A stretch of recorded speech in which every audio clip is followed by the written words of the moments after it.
Hi, very glad to see you on the channel. Before you start listening to the story, write in the comments whether you like the voice on the video. Marriage is supposed to be a partnership, a bond built on trust, respect, and commitment. I thought I had that with Samantha. But over time, the cracks started to show, and the woman I had once loved became someone I barely recognized. It wasn't the big things that made me realize something was wrong. It was the small ones. The way she looked at me like I was a burden instead of her husband. The way she laughed just a little too hard when someone else made a joke at my expense. The way she would sigh whenever I tried to talk about my day, like my words weren't worth her time. At first, I brushed it off. Marriage has ups and downs, right? Everyone has rough patches. But rough patches don't feel like this. Rough patches don't make you feel like you're the only one fighting to hold on.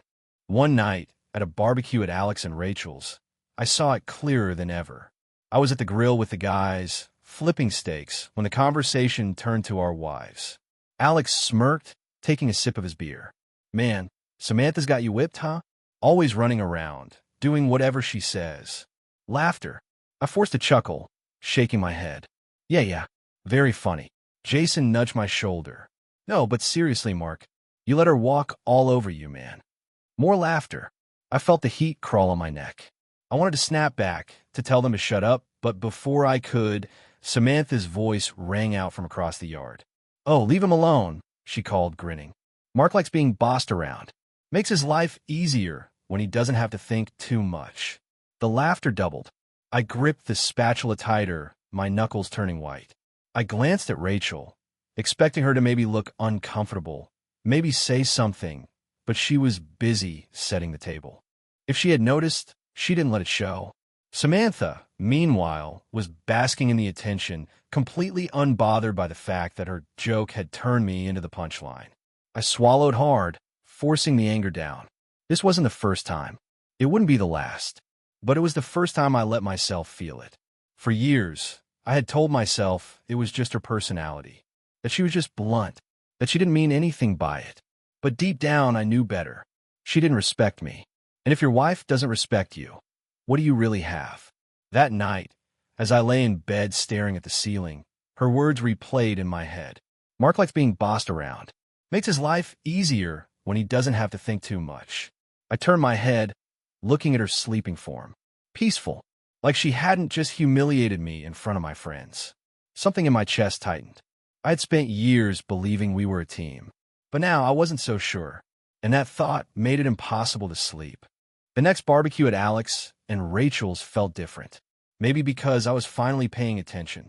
I had spent years brushing things off, laughing along when Samantha took jabs at me, convincing myself it wasn't worth making a big deal about. After the last gathering, I couldn't ignore it anymore. Samantha had always been the life of the party, the one who made people laugh, kept conversations moving. But now, I was starting to see the way she did it, by making me the punchline. We arrived at Alex and Rachel's just after noon. The smell of grilled burgers filled the air, and the backyard was already buzzing with conversation. I took a deep breath, forcing a smile, telling myself I wouldn't let her get to me today. That lasted about 15 minutes. Jason was in the middle of telling a story about a fishing trip gone wrong when Samantha chimed in from across the table. Oh, Mark would never survive something like that, she said, shaking her head. He's not exactly outdoorsy. A few chuckles. I exhaled slowly, taking a sip of my beer. I was a police officer for 10 years, Sam. I think I can handle a fishing trip. She rolled her eyes. Come on, babe, it's just a joke. The conversation moved on, but something about the way she said it, just a joke, made my stomach turn. That's what she always said. Like it was my fault for taking it seriously, for not laughing at my own expense. Later, I was standing by the grill with Alex, flipping steaks when I noticed something. Samantha and Alex had disappeared. Again, I scanned the backyard. Rachel was near the patio, chatting with a few of the other wives, completely unaware. Jason was still at the table, refilling his drink. The kids were playing on the lawn. But Samantha and Alex? Nowhere in sight. A cold sensation crept up my spine. I had noticed it before, the way they always seemed to slip away at the same time. But I had never thought much of it. Now it stood out like a flashing red light. I set the tongs down and wiped my hands on a napkin. Be right back, I muttered to Jason. I moved toward the house, walking through the open sliding door, stepping into the cool air of the kitchen. It was empty. The dishes were stacked, the counters clean. I could hear faint voices, but they weren't coming from here. Then I heard it, a hushed giggle. It came from down the hall, past the guest bedroom, near the bathroom. My pulse quickened as I took a slow step forward. The door was closed, but not locked. I heard movement inside. For a moment, I stood there, my hands clenched at my sides, my jaw tight. I could throw the door open right now. I could catch them in the act. But something stopped me. I wasn't going to let anger take over. Not yet. Instead, I turned and walked back outside. I forced myself to laugh at a joke Jason told. I finished grilling the steaks. I let Samantha kiss my cheek when she returned, her hair slightly out of place, her face a little too flushed. Because now I knew. Now I had proof. And next time, I'll make sure everyone else knew too. A week passed, but the feeling in my gut didn't go away. That creeping suspicion, the one that had started as just an uneasy thought, had rooted itself deep. Samantha had always been secretive with her phone, always quick to angle the screen away or put it face down when I was around. I had told myself it was just habit. Now, I wasn't so sure. I waited until she was in the shower. Her phone was on the nightstand, charging. I picked it up, my heart pounding harder than it should have been. Part of me still wanted to be wrong. But the other part, the one that had seen the way she looked at Alex, the way they disappeared at the same time during every barbecue, that part knew. Her phone was locked, but I knew the passcode. I swiped up and went straight to her messages. At first, nothing. Just the usual texts. Work, family, a few random friends. Then I saw his name. Alex. I clicked the thread, my stomach twisting as I scrolled. Samantha. Still thinking about last weekend. You drive me crazy. Alex. You know I feel the same way. Can't wait for next time. Samantha. I don't know how much longer we can keep this up. It's too risky. Alex. That's what makes it fun, though. Right? I gripped the phone tighter. My vision blurred at the edges, my pulse hammering in my ears. I kept scrolling. The messages weren't long, but they didn't have to be. Short, secretive little exchanges. Hidden inside jokes. References to things I wasn't supposed to understand. Samantha. Bathroom again? LOL Alex. Always. Can't break tradition now. I exhaled slowly, forcing my hand to unclench. So that was it. I had suspected, but now I knew. There was no room for doubt, no way to rationalize it away. She had been sneaking off with Alex for who knows how long, betraying me right under my nose. I locked the phone and set it back down exactly as I'd found it. I heard the shower water turn off. A few seconds later, the bathroom door opened and Samantha walked out, towel wrapped around her body, water dripping from her hair. She smiled at me. Hey, babe. I stared at her, at the woman I had trusted for years, and felt nothing. I forced a small smile. Hey. She walked over, kissed my cheek, completely unaware that I had just read every message that confirmed what kind of person she really was. I had always thought betrayal would feel like an explosion, an instant, uncontrollable burst of rage. But this felt cold. I wasn't going to confront her. Not yet. Because now, it wasn't just about knowing the truth. It was about making sure she couldn't escape it. I had all the confirmation I needed. The messages between Samantha and Alex, the missing moments during every barbecue, the way she looked me in the eye and lied. But having the truth wasn't enough. I needed proof. Something she couldn't explain away. Something that would expose her for exactly who she was. So I planned. The next barbecue was only a few days away, which meant I had to move fast. I thought about confronting her right then and there, shoving the phone in her face, demanding an explanation. But what would that do? She'd deny it, cry, maybe try to flip the blame on me. I wasn't giving her that chance. Instead, I went to a hardware store after my shift. A tiny security camera, small enough to hide in the guest bathroom, with live streaming capabilities straight to my phone. It was too perfect. I paid in cash, kept the receipt, and drove home, my mind already turning over the steps. I waited until Saturday morning when Samantha was out running errands. She had no idea I was about to turn her own routine against her. At Alex and Rachel's house, things were always the same. The guys manned the grill, the women handled the setup, and Samantha always always found a reason to sneak inside with Alex before dinner. I pulled up to their place early under the excuse of helping set up, a rare offer on my part, but one no one questioned. The moment I was alone inside, I did what I came to do. The camera was no bigger than a pack of gum, easy to hide. I placed it high in the guest bathroom, angled just enough to capture what I needed. I checked the feed on my phone. The quality was crystal clear. Perfect. By the time Samantha arrived, I was outside with the guys, sipping a beer, acting like nothing was different. But inside, I was waiting, watching. The moment of truth was coming. It didn't take long. I saw Samantha glance at Alex. A quick, knowing look. Then, as usual, she turned to Rachel. "Hey, need help setting up inside?" Rachel shook her head. "Already done." Samantha hesitated for only a fraction of a second before recovering. "Oh, okay. I just need to grab something real quick." Alex stretched. "I'll help you out." They both slipped inside, and I pulled out my phone. I watched as they stepped into the guest bathroom, thinking they were hidden, thinking no one would ever find out. I saw Alex press her against the wall, his hands on her waist. I saw Samantha smirk, whisper something in his ear. My grip on my beer tightened, but I didn't move, didn't storm in. Not yet. I wanted everyone to see this. The next few minutes felt like a lifetime. The grill sizzled. Jason told a joke. Rachel laughed at something someone said. And all the while, my phone was feeding me live proof that my wife was exactly who I feared she was. Then, when I was sure they were caught, I stood up, stretching casually. "Hey," I said, voice calm. "I've got something cool to show you guys." Jason raised an eyebrow. "Yeah." I smirked, holding up my phone. Live footage, right from inside the house. I pressed play. The audio filled the backyard first. A giggle, a hushed moan. The undeniable sound of Samantha and Alex, caught in the act. Rachel dropped her drink. The glass shattered. Conversation stopped. Every single person in that backyard turned to look at me, then at my phone, then back at me. Rachel's face went pale. "What the?" I kept the feed running. And then Samantha and Alex came back outside, oblivious, until they saw the looks on everyone's faces, until they heard their own voices playing from my phone. Samantha froze. Alex stiffened, looking like he'd been hit by a truck. I took one last sip of my beer, swallowed, and set the bottle down. Then, without a word, I pulled my wedding ring off my finger and tossed it onto the table.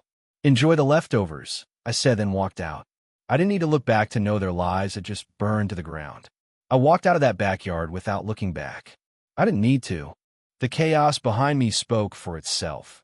Rachel's furious shouting, Jason cursing, the sharp scrape of chairs being pushed back as people tried to process what they had just seen.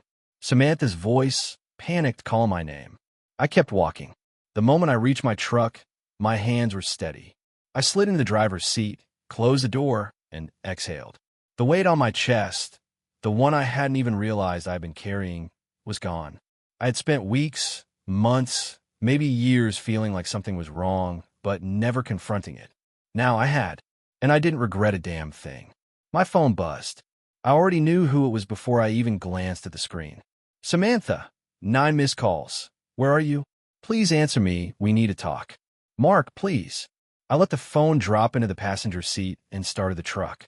I wasn't interested in hearing her excuses. I wasn't interested in letting her twist the truth, manipulate the situation, or turn herself into the victim. She had humiliated me for months, lied straight to my face, and now that the truth was out, she wanted to talk? Too late. I pulled out of the driveway, just as Jason's name popped up on my screen. I debated ignoring it, but something told me he wasn't calling to convince me to hear Samantha out. I answered, "Yeah, dude." Jason exhaled hard into the phone. Rachel lost it. She threw Alex out. I gripped the wheel tighter. "Good. No, I mean like, right then and there." Told him to pack his crap and get out. He tried to argue, but she wasn't having it. "He's got nowhere to go, man." I let out a short laugh. Guess he should have thought about that before screwing my wife. Jason was quiet for a second, then said, "You good?" I considered that. Was I? I had just detonated my marriage in front of all our friends. Walked away from a woman I had once thought I'd spend forever with, and exposed 2 people for the lying cowards they were. I looked at my hands. Still steady. "Yeah," I said. I think I am. When I pulled into my driveway, Samantha's car wasn't there. Good. I needed a minute to breathe before she inevitably showed up, begging for forgiveness. I stepped inside, kicked off my shoes, and cracked open a beer. For the first time in a long time, the house felt quiet. No tension, no wondering when the next insult would come, no feeling like I was constantly failing to be enough. It was almost peaceful. Then the knocking started. I closed my eyes, taking a deep breath before standing up and walking to the door. When I swung it open, Samantha stood on the porch, eyes red-rimmed, breath shaky. She looked different. Not put together, not smug. Just small. "Mark," she whispered. I leaned against the doorframe. "What?" Her eyes searched mine, as if trying to find something, anything, that told her I was still the man she could manipulate. I don't even know what to say," she stammered. I folded my arms. "That's a first." She flinched. "Please, you have to let me explain." I stared at her for a long moment. Then slowly I nodded. "All right, explain." Her face lit up with hope. It wasn't what you think." I laughed. A short, humorless sound. "Really? Because I think you were sneaking off with Alex for months, lying to me, humiliating me, and sleeping with my so-called best friend just a few rooms away while I was grilling burgers outside." Her lip trembled. "I never meant to hurt you." I tilted my head. "Then what did you mean to do?" Silence. She opened her mouth, closed it, then let out a quiet sob. "I messed up, Mark. I was selfish, and I was stupid, and I hate myself for it. But I love you." I let that sit in the air for a second before responding. "No, Samantha. You loved the security I gave you, the stability. You loved knowing I'd always be here, that I'd always take care of things while you did whatever the hell you wanted. That's not love. That's convenience." Tears slipped down her face. "I can't lose you." I sighed. "You already did." She took a shaky breath. "So that's it? Just like that, you're done?" I nodded. "Yeah, just like that." Her face crumpled.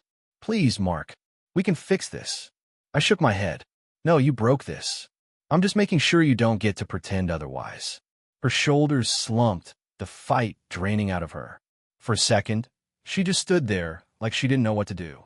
Then, finally, she turned and walked back to her car. I watched as she got inside, wiped her face, and drove away. I didn't feel sad. I didn't feel guilty. I didn't feel anything. The house was quiet after Samantha left. Not the kind of quiet that feels empty, but the kind that feels like freedom. I sat on the couch, letting the weight of everything sink in. It was over. Not just the marriage, but the uncertainty, the wondering, the waiting for proof, for confirmation, for the moment when I couldn't deny it anymore. I had my answers. I had my closure. And now I was done. I finished my beer, stood up, and went to the bedroom. The same one Samantha had shared with me for years. It didn't feel like ours anymore. Just mine. And soon, it wouldn't even be that. I wasn't staying here. This house had too many ghosts, too many memories of a life that was built on a lie. The first thing I did was grab a suitcase. I packed quickly, not bothering to sort through what was mine and what was hers. I only took what I cared about: clothes, my police academy memorabilia, a few framed pictures of my parents. The essentials. Everything else, she could have it. I wasn't interested in holding on to things that reminded me of us. Halfway through packing, my phone buzzed. I sighed, expecting another desperate message from Samantha. But it wasn't her. It was Rachel. "Rachel," I kicked him out. "Divorce lawyer is already lined up. Thanks for making sure I didn't waste another second on that piece of garbage." I smirked. "Me too. Let me know if you need anything." She replied almost instantly.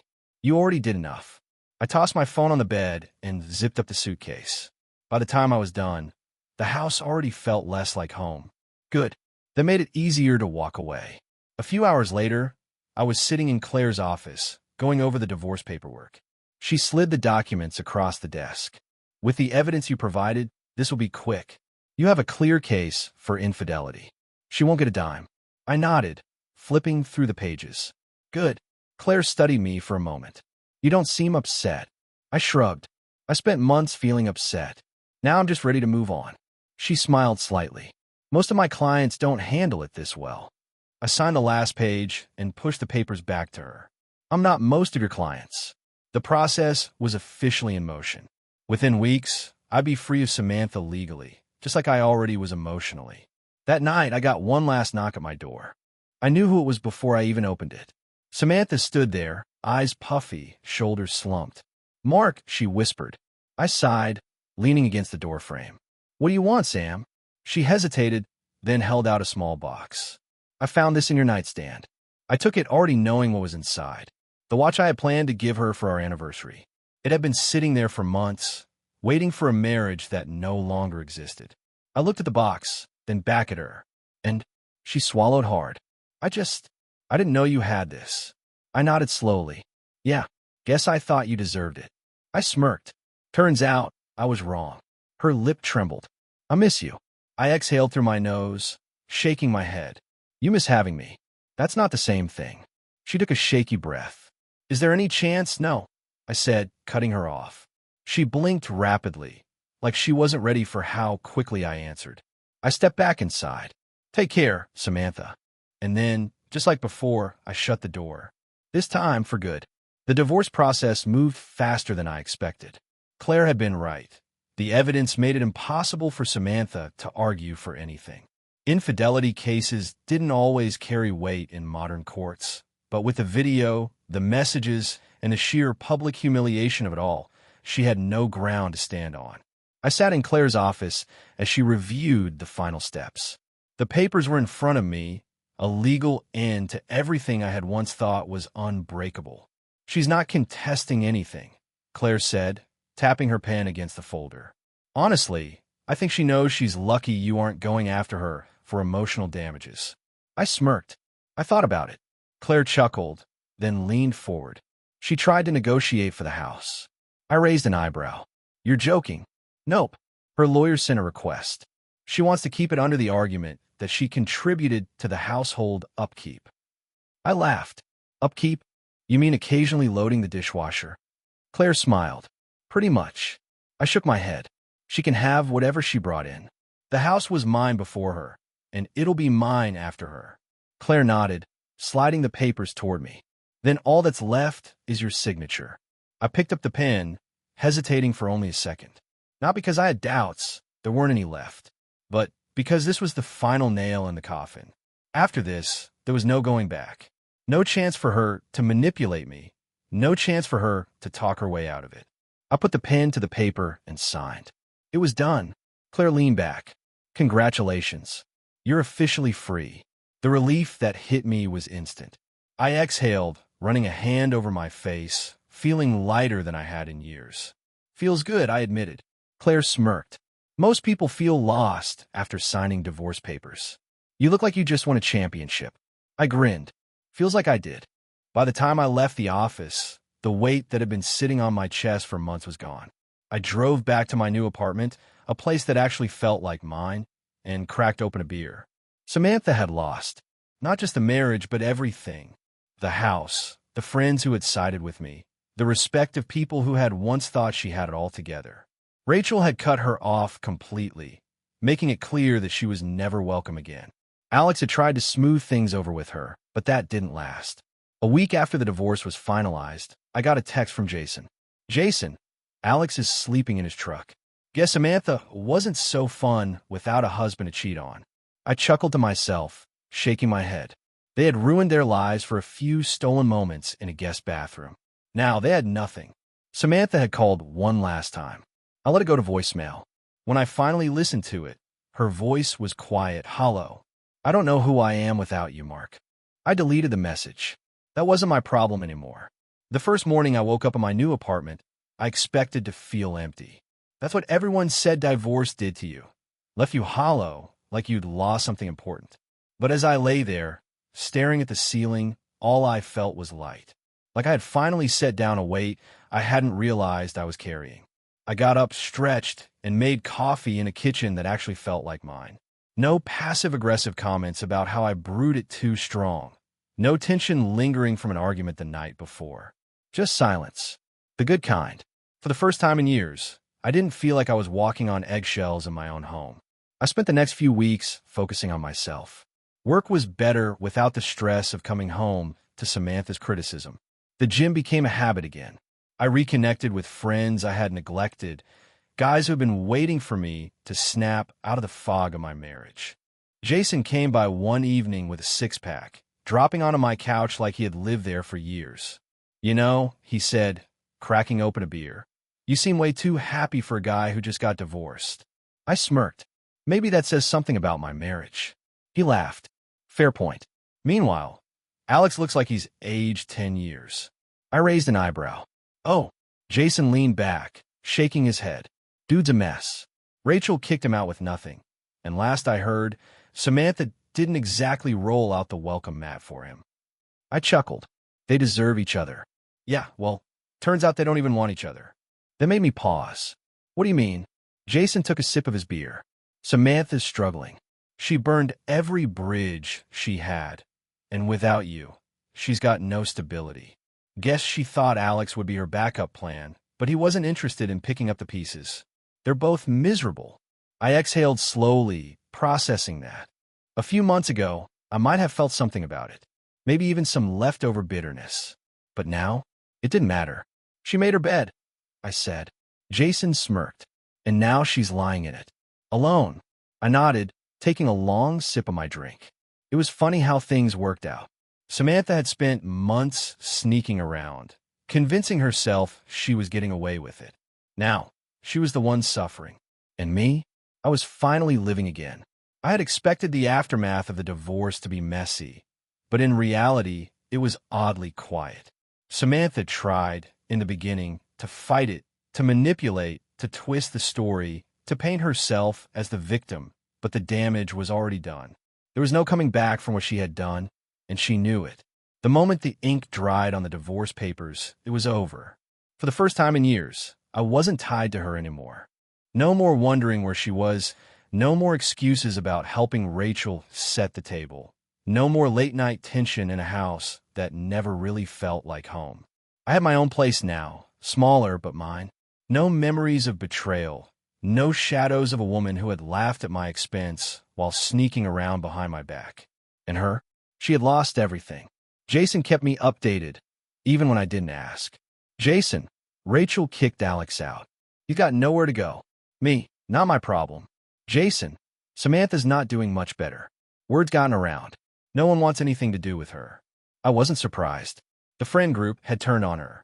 At first, some people tried to stay neutral, but neutrality doesn't work when someone has been publicly humiliated. Rachel had made it very clear that Samantha wasn't welcome in her life anymore, and with her influence, most of the others followed. She was toxic now, and she knew it. She tried reaching out a few times, but I ignored every call. The voicemails are the same cycle: desperation, anger, guilt, regret. I never listened to them all the way through. She had already said everything she needed to say the moment she let another man put his hands on her. The last time Jason brought her up, he said, "I think she thought she'd be fine without you." I raised an eyebrow. "And now?" Jason smirked. "Now, she knows she screwed up." It was poetic, really. She had traded stability for excitement, a marriage for a series of cheap encounters, and now she had nothing. The house was gone. She had to sell it because she couldn't afford it alone. The apartment she moved into was a far cry from the life she had before. And Alex? He had thrown away his own life for her, but even he had moved on. He didn't want her anymore. The two people who had destroyed everything for their selfishness couldn't even stand each other in the end. One night, I ran into her by accident. I was at the grocery store, grabbing a six-pack and some frozen meals, when I turned the corner and saw her standing there, staring blankly at a shelf. She looked different. Not bad, just less. The confidence, the smugness, the self-importance gone. She hadn't noticed me yet. For a second, I debated walking away, but then her head turned, and our eyes met. She froze. "Mark." I exhaled through my nose, tilting my head slightly. "Samantha." Her eyes searched my face like she was expecting something. Anger, pain, maybe even regret. But I wasn't giving her any of that. She forced a small smile. You look good." I nodded. "I know." She flinched at the coldness in my tone. She looked down, wringing her hands together. I just wanted to say I'm sorry." I scoffed. "You're sorry?" Her eyes snapped back up to mine. "I mean it. I was selfish, and I was stupid, and I threw everything away. I let the silence stretch before answering. Yeah, I said finally. You did. She swallowed hard. I miss you. I tilted my head, studying her. She looked like she meant it, but it didn't matter. Because what she really missed wasn't me. It was what I provided: stability, security, someone who cared about her. Someone she could tear down without consequence. I exhaled slowly, shifting the six-pack in my hand. I don't miss you. Her breath hitched, like she had been holding on to some tiny sliver of hope that I'd say otherwise. I nodded toward her mostly empty cart. That it? She blinked, caught off guard. What? I gestured lazily to the groceries. Just seems like a small haul for someone who used to live so large. She hesitated, glancing at her items. Cheap frozen dinners, a few cans of soup, generic brand coffee. Nothing like the expensive groceries she used to insist on buying. Her eyes darted back to mine. I'm still getting back on my feet. I smirked. Yeah, guess cheating didn't turn out to be a great retirement plan. Her face flushed with shame. Mark, I cut her off. Take care, Samantha. Then I walked past her without another word. I didn't feel anger. I didn't feel bitterness. I didn't feel anything. And that was the moment I knew I had won. I never thought I'd be grateful for what happened. If you had told me a year ago that my wife would cheat on me with my best friend, that my marriage would explode in the most public way possible, I would have thought it would ruin me. But standing here now, in my own place with my life finally my own again, I realized something: I wasn't ruined. I was reborn. The divorce had been finalized months ago, and every piece of Samantha's influence had been wiped from my world. The house had been sold, the legal battles had ended, and I hadn't heard from her since that last, pitiful grocery store encounter. I never looked her up, never wondered where she was or what she was doing. She had faded into nothing more than a bad memory, a mistake that had been corrected. Alex was just as much a ghost. Last I heard, he was still trying to scrape together a life out of the mess he had made. Rachel had moved on without him, thriving in a way that made it clear she had been carrying him for years, just like I had been carrying Samantha. Jason invited me out one night, a quiet bar downtown, nothing too loud or overwhelming.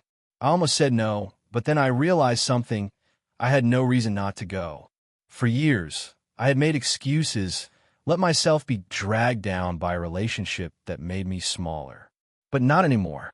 The bar was warm, buzzing with low conversation, the clink of glasses, the hum of life moving forward. Jason slid a drink in front of me, smirking, to the best breakup in history. I snorted, shaking my head. That's not a thing. It is now. He took a sip, then nodded toward the crowd. You ready to get back out there? I looked around at the people laughing, talking, living, at the world I had shut myself out of for so long. I exhaled slowly, then smirked. Yeah, I said. I think I am. And just like that, my life truly began again. Thank you for listening to the end. I hope you enjoyed it very much. Don't forget to give a like and tell us in the comments what you would do in such a situation.